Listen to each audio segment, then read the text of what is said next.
Hello! J'espère que vous allez bien et aujourd'hui on va parler de mes 10 conseils pour plus lire. Donc cet épisode va être un peu court parce que je pense pas que je vais pouvoir parler pendant des heures sur ce sujet. Mais j'ai quand même 10 conseils qui, à mes yeux, marchent. Et on va commencer par le plus important, celui qui va vraiment faire que vous allez pouvoir plus lire. C'est de toujours avoir un livre avec vous. Parce qu'en fait, dans les transports, déjà, ça c'est assez classique, mais franchement, ça change de ouf le rythme de lecture. Mais bon, tout le monde ne prend pas les transports en commun, il y a des gens qui marchent, il y a des gens qui prennent la voiture, etc., ou le vélo, etc. Donc ce conseil n'est pas applicable à tout le monde. Donc en fait, ce que je voulais dire, c'est vraiment le prendre toujours avec soi. Par exemple, dans une salle d'attente, quand on va retrouver des potes, s'ils ont un quart d'heure de retard, ben, en fait, on a son livre. C'est tous ces petits trucs-là. Tu vas chez le médecin, t'as ton livre pendant la salle d'attente. Donc là, vous allez voir que vraiment déjà, avec ça, vous allez vraiment vous mettre à beaucoup plus lire. Parce qu'en fait, déjà, ça va vous permettre de passer moins de temps sur votre tel qui sert un peu à rien, parce que c'est un peu du temps que vous utilisez en bouche-trou. Vous n'avez pas forcément besoin d'être sur votre téléphone, mais vous allez être sur votre téléphone. Donc c'est là que la lecture, ça peut être pas mal. Et moi, par exemple, le matin, j'ai 30 à 40 minutes de transport. Et en gros, j'ai une section dans le métro, une section dans le bus. Et en gros, à peu près, je lis 20, 25, 30 pages par, par trajet. Et donc, du coup, le soir, pareil. Et du coup, sur la journée, j'ai à peu près, rien que ça, 50 pages lues. Donc, c'est énorme. Genre, sur une semaine, ça va faire à peu près 250 pages. Ce qui est déjà énorme sur un livre. C'est déjà un petit livre, c'est déjà ça. Donc, voilà. En vrai, c'est énorme. La deuxième chose, c'est facilite-toi la tâche. C'est-à-dire, commence par un livre qui n'est pas dans une collection, parce que ça peut paraître énorme. Genre, ne t'embarque pas dans Harry Potter, quoi. Enfin, quoique. Harry Potter, en vrai, c'est une bonne intrigue, donc ça pourrait marcher. Vous allez voir mes conseils d'après. Mais t'embarques pas dans une énorme saga où tu sais pas si tu vas pouvoir continuer tout. Ça peut paraître beaucoup. Donc, commence par un livre qui est tout seul. Commence aussi par un livre qui est court, commence pas par un pavé. Commence par un livre avec des chapitres courts. Ça va faire vraiment beaucoup la différence dans le rythme de lecture. C'est-à-dire que si quand tu finis ton chapitre, tu vois que celui d'après il est court, t'auras tendance à vouloir tourner les pages en fait. Alors que si tu vois que le chapitre d'après il fait genre 30 pages, en général tu vas avoir plus la flemme de commencer parce que tu vas te dire je vais jamais réussir à finir le chapitre. Donc en vrai ça c'est un vrai critère. Moi je n'aime pas du tout les chapitres longs. Voilà, ça me saoule. Donc, c'est un bon conseil à mon avis. Et la dernière chose, c'est commence par un livre qu'on appelle un page turner. Donc, un livre un peu addictif où tu as trop envie de tourner les pages. Parce que c'est vraiment ça qui va faire que tu auras envie de commencer à lire à mes yeux. Donc, pour ça, tu peux avoir des thrillers, tu peux avoir des policiers. Mais pas que. Il y a plein de livres qui sont pas du tout des policiers, qui sont des page turners. À la fin, je vais vous faire une recommandation de livres pour commencer à lire qui me semble être pas mal. Donc, voilà. Mais peut-être aller sur TikTok, chercher genre les meilleurs page turners ou alors les meilleurs plot twists. Et essayer de trouver des trucs où le côté intrigant il est dès les premières pages parce que si on a du mal à lire, on va être directement happé par la lecture et on va plus continuer. Mon troisième conseil c'est de se mettre dans une ambiance où on va consacrer du temps à la lecture. C'est-à-dire que, par exemple, vous pouvez mettre des vlogs lecture en fond, vous pouvez mettre de la musique, d'ambiance, de café en fond, vous pouvez aller dans un café, vous pouvez faire un petit date lecture ou un solo date lecture, voilà. En fait, essayez de dire, ok, bah, je consacre ce temps-là à lire et c'est du temps qui est pour moi. Et le conscientiser, je trouve que ça fait beaucoup de bien en fait. Genre là, je sais qu'après avoir tourné cette vidéo, il y a des chances que j'aille passer genre un quart d'heure à lire tranquille et ça va me faire trop du bien et je vais adorer ce moment quoi. Mon quatrième conseil, c'est de tester plein de. Comment on appelle ça? De formats, de types de livres. Enfin, essayer de ratisser large.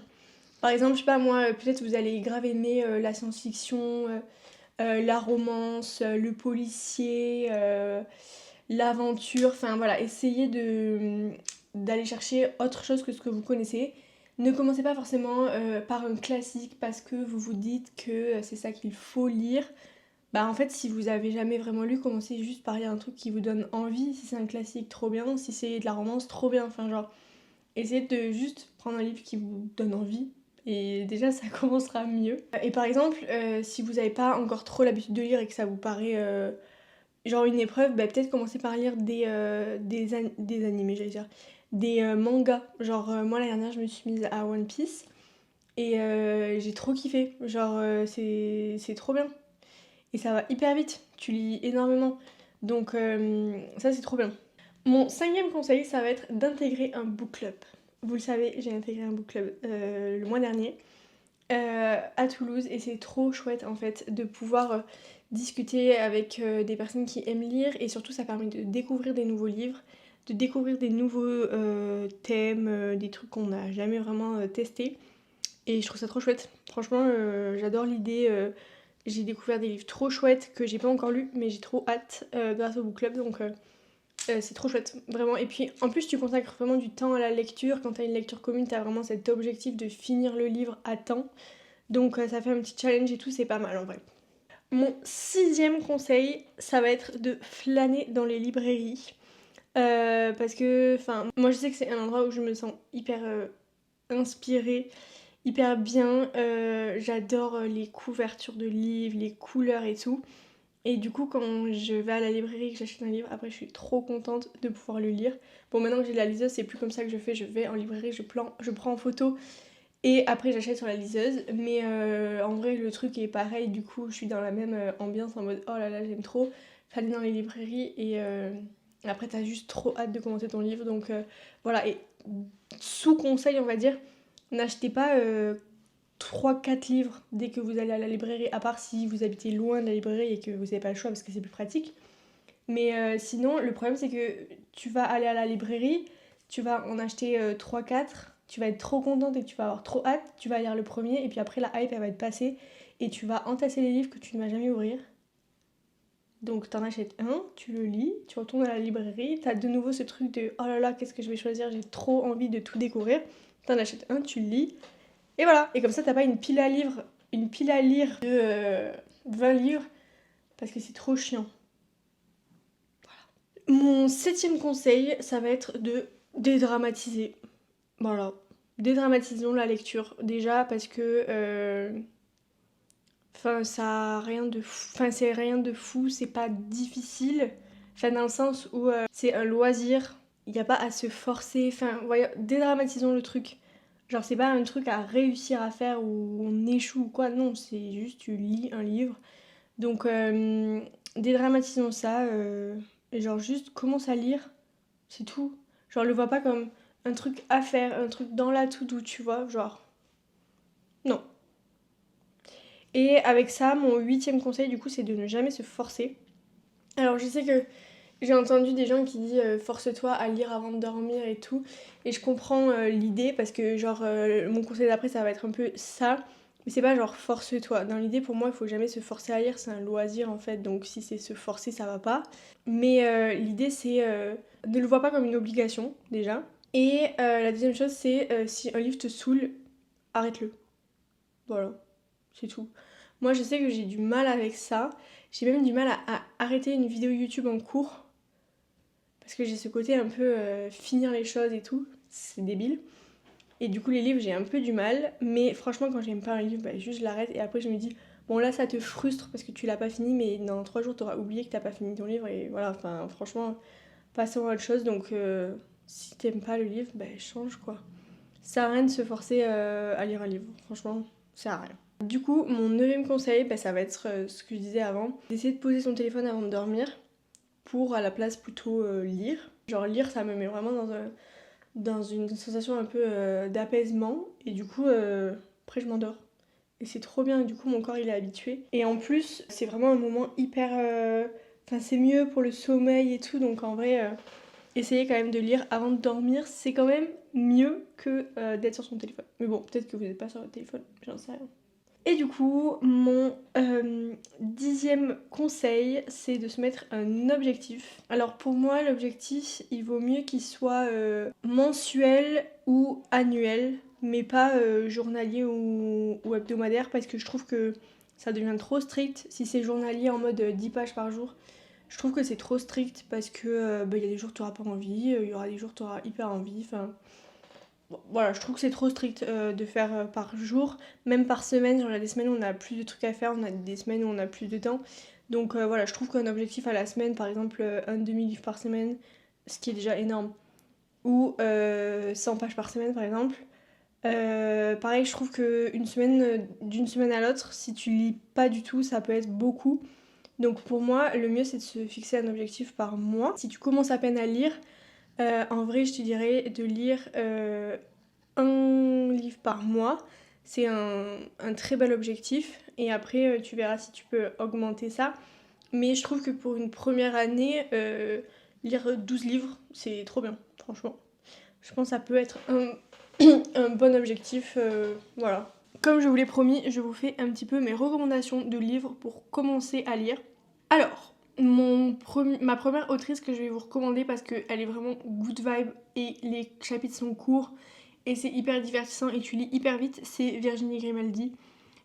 Moi, mes préférés, c'est Quand nos souvenirs viendront danser et Il est grand temps de rallumer les étoiles. C'est mes deux préférés, mais franchement, ça dépend beaucoup de nos parcours de vie, voilà, donc... Franchement, ils sont tous trop bien, il faut lire un petit peu les thèmes qui sont abordés, moi je les adore, tu lis ça hyper vite et c'est hyper agréable, ça met vraiment du baume au cœur. Pour commencer, je trouve que c'est super. Ensuite, je vais aussi recommander pour les personnes qui commencent à lire de lire Guillaume Musso parce que je trouve que c'est des thrillers qui sont très accessibles et quand tu lis pas beaucoup, ils sont vraiment hyper bien, t'es hyper vite happé dans l'histoire. Moi j'ai commencé par Central Park. Je devais avoir 15 ans, je pense, je sais plus. Et j'étais genre choquée et tout. Et ma mère elle m'a dit bah non mais on le voyait venir depuis hyper longtemps. J'étais là mais quoi? Bon, maintenant c'est vrai que je trouve que Guillaume Musso, au bout d'un certain nombre de livres, tu rentres très vite dans sa tête et tu vois les fins arriver très vite. Mais au début, t'es hyper surpris. Et pour commencer à lire, je trouve que c'est vraiment trop bien Guillaume Musso. Donc moi j'avais adoré Central Park. Après je me souviens pas des autres. Mais j'en ai lu pas mal et franchement c'est super. Pareil, pour tout ce qui est policier, je vais vous recommander les Agatha Christie parce que les Agatha Christie sont assez courts. T'es très vite happé, ils sont hyper bien construits, les Agatha Christie, franchement c'est parmi les meilleurs policiers je trouve. Et c'est pas du tout gore, c'est pas du tout tourné sur le corps et tout, enfin c'est pas du tout gore. C'est vraiment tourné sur l'enquête et c'est hyper bien ficelé et tu peux pas vraiment trouver et c'est trop bien écrit, genre Mort sur le Nil il est trop bien. Ils étaient 10, il est super aussi. Le crime de l'Orient Express, je ne sais plus si je l'ai lu, mais je crois qu'il est vraiment top aussi. Enfin, franchement, la Agatha Christie, j'en ai lu pas mal et ils sont tous trop trop bien. Donc, Agatha Christie, vraiment vraiment, je recommande. Je reviens du coup sur ce que je disais tout à l'heure, mais là, il faut être un petit peu plus fan du truc, c'est les Harry Potter. Franchement, c'est trop bien. Une fois que t'es dedans, t'as trop envie de lire, même si t'as déjà vu les films et que tu connais toute l'histoire. T'es trop dedans, c'est trop bien. Mais voilà, il faut avoir envie de s'engager quand même dans des gros pavés et dans une grosse collection. Donc à mon avis, c'est pas adapté pour les premiers livres que tu vas lire quand tu te remets à la lecture ou quand tu te mets à la lecture. Mais pour plus tard, c'est à ne pas négliger, les Harry Potter, ils sont hyper bien. Dans la même gamme, je vais reparler des 7 sœurs parce que voilà, c'est quand même une grosse collection avec des gros livres. Donc pour moi, c'est pas adapté à tes tout premiers livres quand tu te remets à lire, mais une fois que t'es un peu dans la lecture, ils sont vraiment bien et t'as vraiment envie de lire l'histoire. Là, j'ai trop hâte d'aller continuer ma lecture. Donc vraiment trop trop bien. Je les recommande de ouf. Ensuite, pour lire de la romance, en vrai, je vais vous recommander les Bridgerton. Alors, je sais qu'il y a des gens qui veulent pas parce qu'il y a la série, ils préfèrent regarder la série, je comprends. Mais du coup, il y en a d'autres. Les Hathaway, ils sont bien. C'est un poil moins cucu. Et les Bridgerton, vraiment, c'est sympa. Mais je trouve que dans la romance, parfois, il y a vraiment un manque de renouvellement dans les histoires, quoi. Et ça, c'est un peu chiant. Je trouve que dans les Bridgerton, ça va encore, c'est pas le pire, parce que l'univers est chouette. Et je trouve que c'est une autrice qui respecte totalement le consentement, parce que dans certains livres de lecture, de romance, franchement, on dirait qu'on est au XVIIIe siècle, quoi. Franchement, c'est choquant comment Enfin, moi, je trouve que c'est particulièrement choquant comment le consentement n'est pas... Il n'y a pas d'éducation au consentement. Donc ça me dérange beaucoup. Voilà. Mais pas du tout dans les Bridgerton, hein, pas du tout. Enfin, à un moment donné, il y a une responsabilité quand t'es auteur. Bref, je sais pas pourquoi je m'embarque dans ça, mais dans les Bridgerton, il n'y a pas de problème à ce niveau-là, en tout cas pas dont je me souviens. Donc c'est pas mal. Parce que je vais pas vous recommander un livre qui glorifie des choses bizarres. Ah oui, une dernière chose dont j'ai pas parlé, c'est le développement personnel. Enfin, la non-fiction plus généralement. Il y a beaucoup de livres qui sont hyper intéressants à lire en non-fiction. Donc ça fait aussi partie des thèmes que vous pouvez étudier, voir si ça vous plaît, si vous avez envie de continuer à lire ce genre de livre-là. Je sais qu'il y a des gens qui ne lisent que ça. J'espère que ça vous a plu. Si vous avez d'autres recommandations de livres à lire pour commencer, ou vous avez d'autres conseils ou des remarques à faire et tout, bah n'hésitez pas à le dire en commentaire, comme ça on discute. Et voilà! Je vous souhaite une très très bonne journée, soirée, après-midi, je sais pas quand est-ce que vous écoutez. Bisous! Merci d'avoir écouté l'épisode en entier. Pour plus de contenu positif et déculpabilisant, rendez-vous sur Instagram et laisse 5 étoiles sur ta plateforme d'écoute si tu penses que ça le mérite. Abonne-toi si tu en veux plus, partage-le à quelqu'un qui a besoin de l'entendre. Belle semaine à toi et surtout, n'oublie jamais d'être splendide.